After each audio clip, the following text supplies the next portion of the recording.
श्री गजानन जय गजानन। अध्याय 12वां। श्री गणेशाय नमः। हे गणाधीश गणपति मयूरेश्वर विमल कीर्ति, मेरे हृदय में रहकर इस ग्रंथ को पूर्णता से परिणित कर दीजिएगा। आप ज्ञान बुद्धि प्रदान करते हैं, भक्तों की इच्छा पूरी करते हैं। हे गणराय, आपकी कृपा से ही तो विघ्नों का नाश हो जाता है।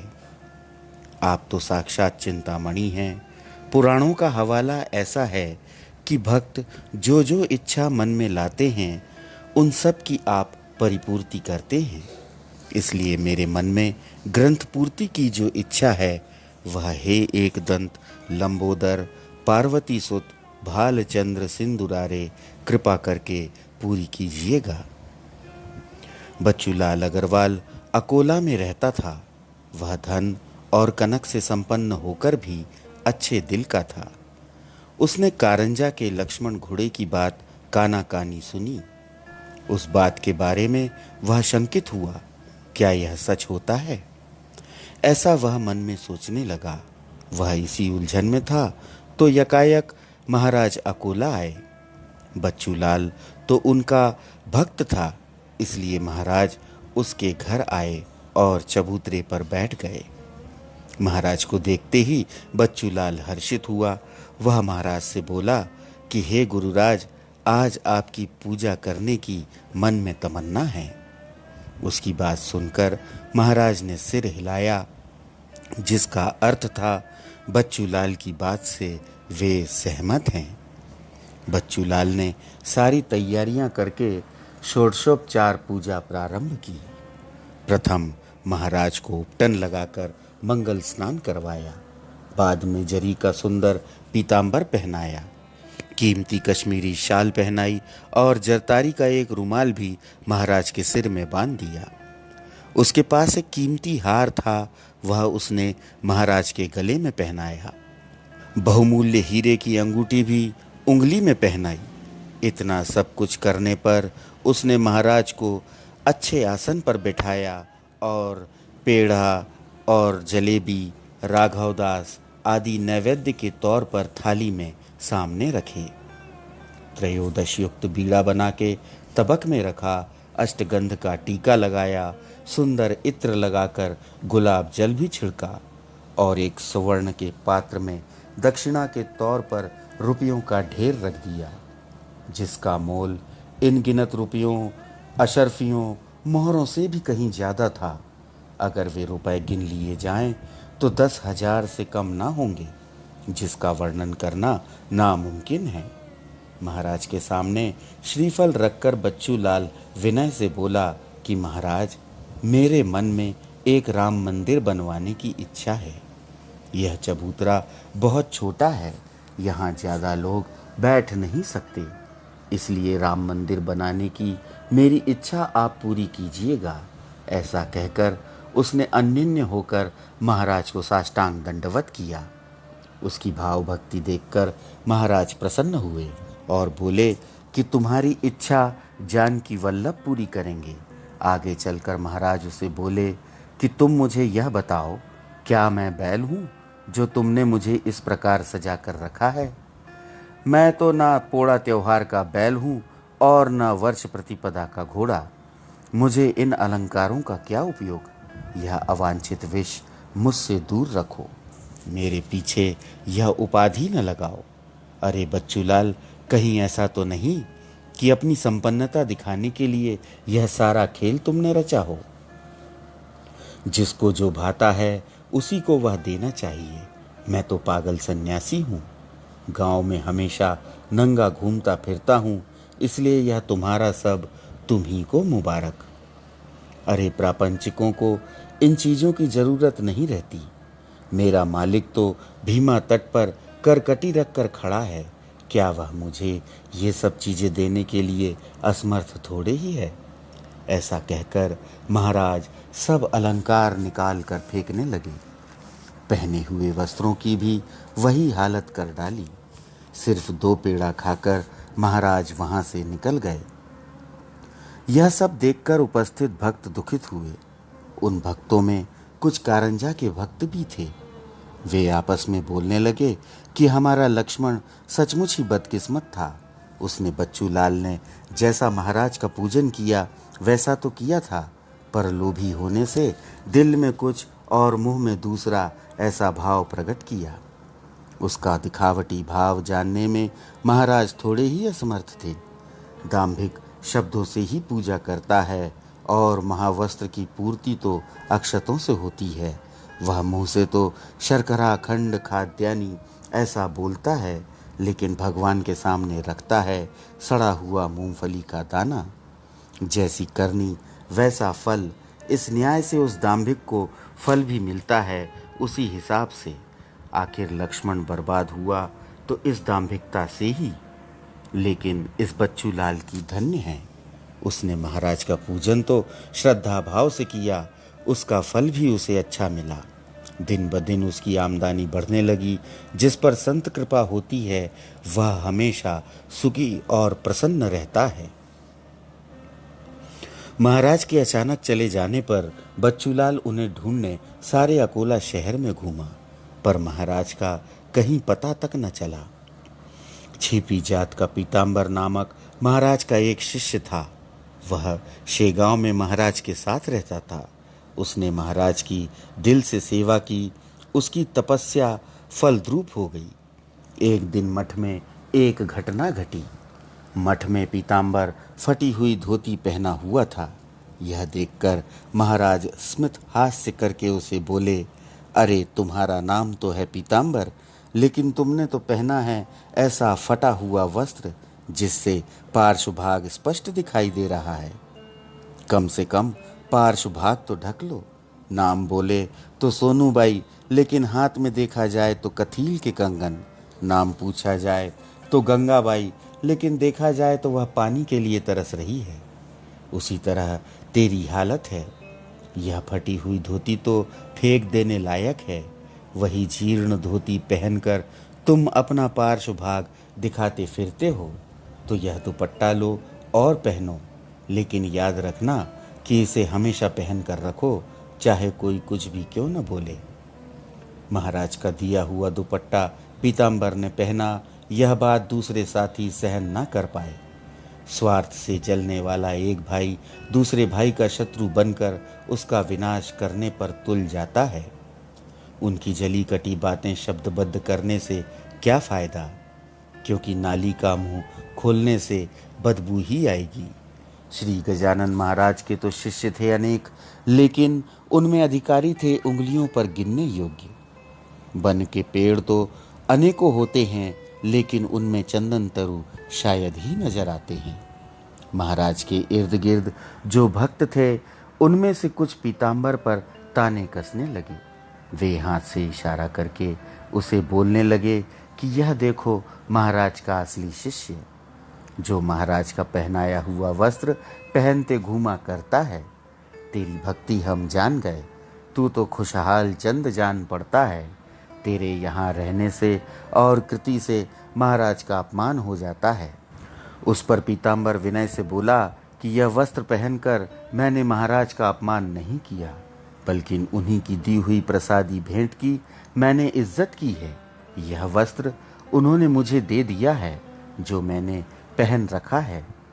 इससे महाराज का अपमान और आज्ञा भंग कैसे हो जाता है।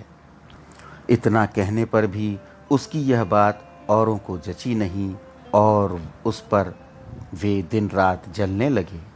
यह जलन मिटाने के लिए महाराज ने एक बात की, जिससे ना रहेगा बांस ना बजेगी बांसुरी। महाराज पीताम्बर से बोले कि अब तुम यहाँ से दूर चले जाओ, क्योंकि लड़का बड़ा हो जाने पर गनीमत यह है कि वह माता से दूर हो जाए। हे पीताम्बर, मेरी तो तुम पर हमेशा कृपा रहेगी। अब तुम यहाँ से निकल पड़ो और जो पदनत हैं उनकी मदद करो। महाराज की आज्ञा शिरोधार मान्य कर पीताम्बर ने जल भरे नेत्रों से उनसे विदाई ली।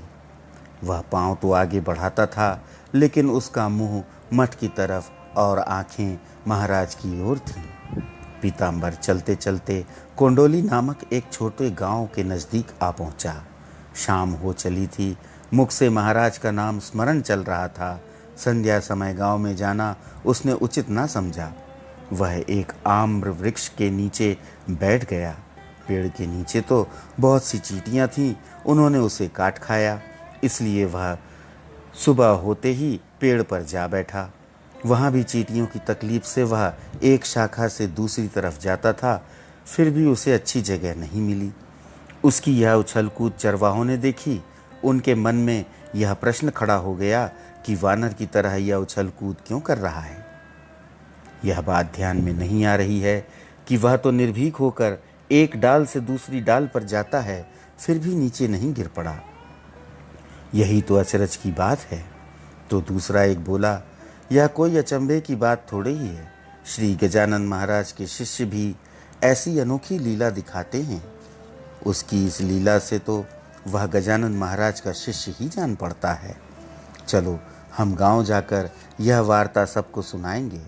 चरवाहों का वृतांत सुनकर कोंडोली के सब लोग महाराज के शिष्य को देखने के लिए आम्र वृक्ष के नीचे आ गए। पहले तो किसी का उस पर विश्वास ही न बैठा, इसलिए वे आपस में कानाफूसी करने लगे कि इसने ढोंग रचकर यह पागल जैसा बर्ताव गजानन शिष्य जैसा कर रहा है। गजानन महाराज का सच्चा शिष्य तो भास्कर पाटिल था, जो हाल ही में अड़गांव में चल बसा। और किसी ने आज शंका उपस्थित की कि महाराज के शिष्य यहाँ क्यों आएंगे। वहाँ के पेड़े बर्फी छोड़कर भला यहाँ कोई उपवास करने क्यों आएगा। फिर भी असलियत जानने के लिए उससे पूछ लिया जाए, वह क्या बताता है। हम सुनेंगे। खाली तर्क लड़ाने से क्या फ़ायदा। आखिर एक सज्जन आगे बढ़ा और पीताम्बर से बोला कि तुम कौन हो, कहाँ से आए हो, तुम्हारे गुरु कौन हैं। उस पर पीताम्बर बोला कि मैं शेगांव का रहने वाला हूँ, मैं शिंपी जात का हूँ और मेरा नाम पीताम्बर है। मैं तो श्री गजानन महाराज का शिष्य हूँ। उन्हीं की आज्ञा से मैं घूमता घामता यहाँ आया हूँ और पेड़ के नीचे बैठ गया हूँ।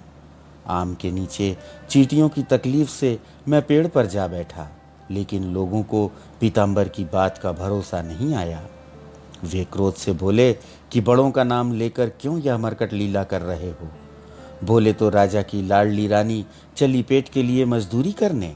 उस गांव का श्यामराव देशमुख उसे बोला, हे नक्काल, यह बात सुन, स्वामी महाराज तो साक्षात भगवान हैं, उनका नाम लेकर उनके बड़प्पन में धब्बा न लगाओ।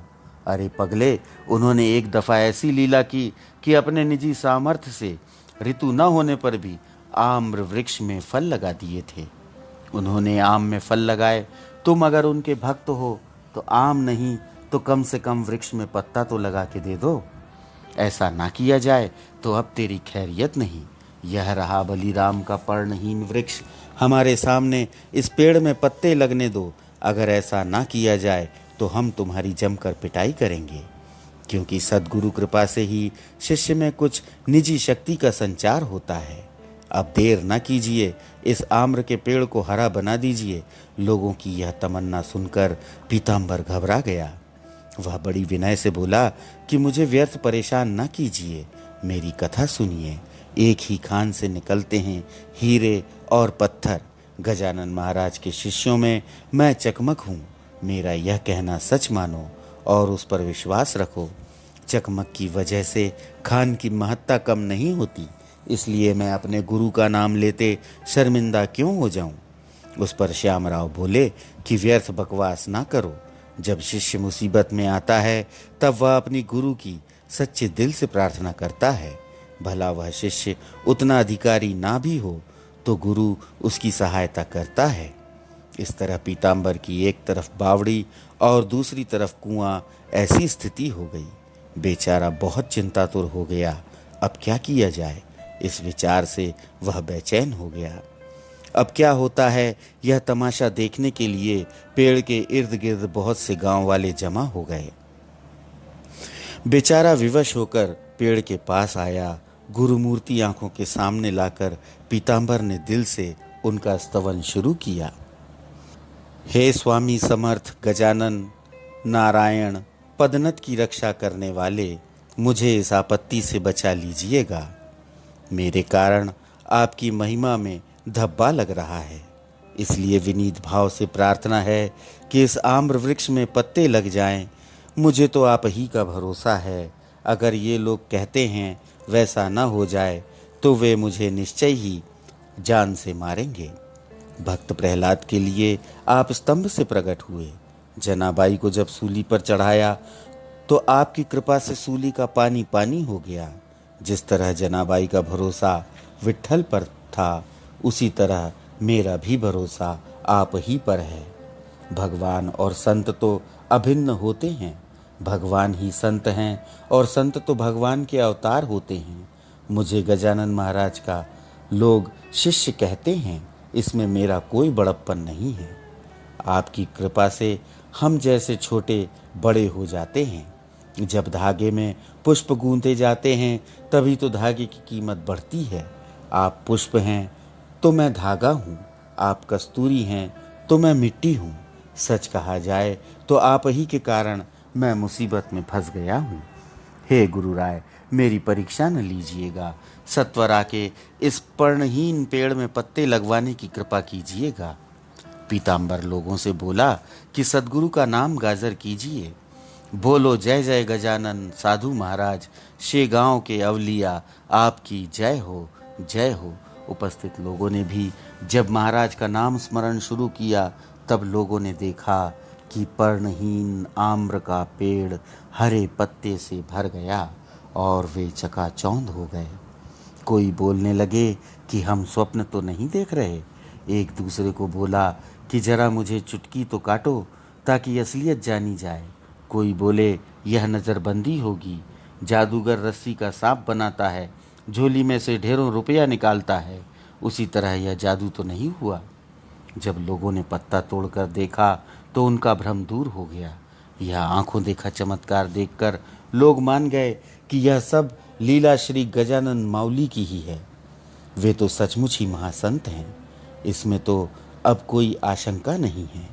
यह महाराज का शिष्य है, इसके बारे में अब आशंका लेना फिजूल ही नहीं बल्कि उसके गुरु का अपमान करना है।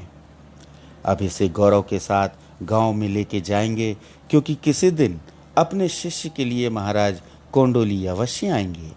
जिस तरह गाय बछड़े के लिए भाग दौड़ती है, उसी तरह यह बात सबने मान ली और पीताम्बर को जुलूस के साथ गांव में लाया गया। दुनिया का ऐसा दस्तूर है कि चमत्कार दिखाए बिना नमस्कार नहीं किया जाता। जिस तरह समर्थ रामदास स्वामी ने लोगों की भलाई के लिए अपना प्यारा शिष्य कल्याण डोम गांव में भेजा था, उसी तरह महाराज ने पीताम्बर को कोंडोली गांव को भेजा। तब से गांव वालों की तरक्की होने लगी। श्रोतागण, वह आम्र का पेड़ अब भी कोंडोली में मौजूद है, जिसमें और पेड़ के हिसाब से ज़्यादा आम लगते हैं।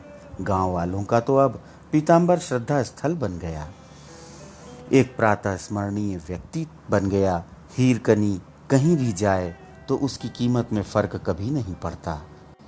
भक्त लोगों ने पीताम्बर के लिए कोंडोली में मठ बनवाया। उसका देहांत भी यथा समय वहीं हुआ। इधर शेगांव में एक दिन महाराज उद्विग्न होकर मठ में बैठे थे।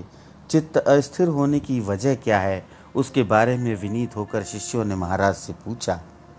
उस पर महाराज बोले कि अपना कृष्णा पाटिल गुजर गया। वह हर रोज मुझे चिकनी सुपारी लाके देता था। उसकी मुझे याद आई, इससे मैं बेचैन हो गया। उसका लड़का राम तो अभी बहुत छोटा है, अब मुझे चिकनी सुपारी कौन लाके देगा। राम बड़ा होने पर वह मेरी सेवा करेगा, लेकिन अब मैं इस मठ में नहीं रहूँगा। महाराज के इस कथन से शिष्य बहुत चिंतित हो गए। वे मन में जान गए कि अब महाराज यहाँ रहना नहीं चाहते। तब सब ने तय किया कि किसी भी हालात में महाराज को यहाँ से न जाने देंगे। हम सब उनके चरणों में जिद पकड़े बैठेंगे। ऐसा सोच विचार करके शिष्यगण महाराज के पास आए। उनमें श्रीपतराव, बंकटलाल, ताराचंद्र और मारुति प्रमुख थे। सब उनके चरण पकड़कर बोले कि महाराज, हमें छोड़कर अन्य जगह जाने का सोच विचार ना कीजिएगा। अगर आप चाहते हैं तो शेगांव में ही कहीं भी आप रह सकते हैं, लेकिन यह ग्राम न छोड़िए। उस पर महाराज बोले कि इस गांव में फूट है, एक देशमुख दल तो दूसरा पाटिल दल, इसलिए अब मैं केवल उसी जगह रहूँगा जो जगह किसी की ना हो। तब मैं यहाँ रहूँगा। महाराज की इच्छा तो अजीब थी, लेकिन सभी भक्त बड़े असमंजस में पड़े। महाराज दोनों दल के आदमियों में रहना नहीं चाहते थे। अब रही सरकार की जगह, वे अपनी जगह क्यों दे देंगे? अपने संत का महत्व विदेशी सरकार को क्यों होगा? बंकटलाल बोला कि महाराज इस बात को लेकर हमें संकट में न डालें। विदेशी सरकार अपने धार्मिक कार्य के लिए जमीन दे देगी, इसका हमें तो कोई भरोसा नहीं है। इसलिए हम में से किसी एक की जगह आप मांग लें, हम देने को तैयार हैं। महाराज बोले कि यह तुम्हारा ज्ञान है।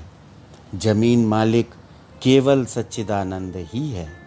आज तक कितने राजा महाराजा गद्दी पर बैठ गए और यथावकाश सब कुछ छोड़कर चल बसे।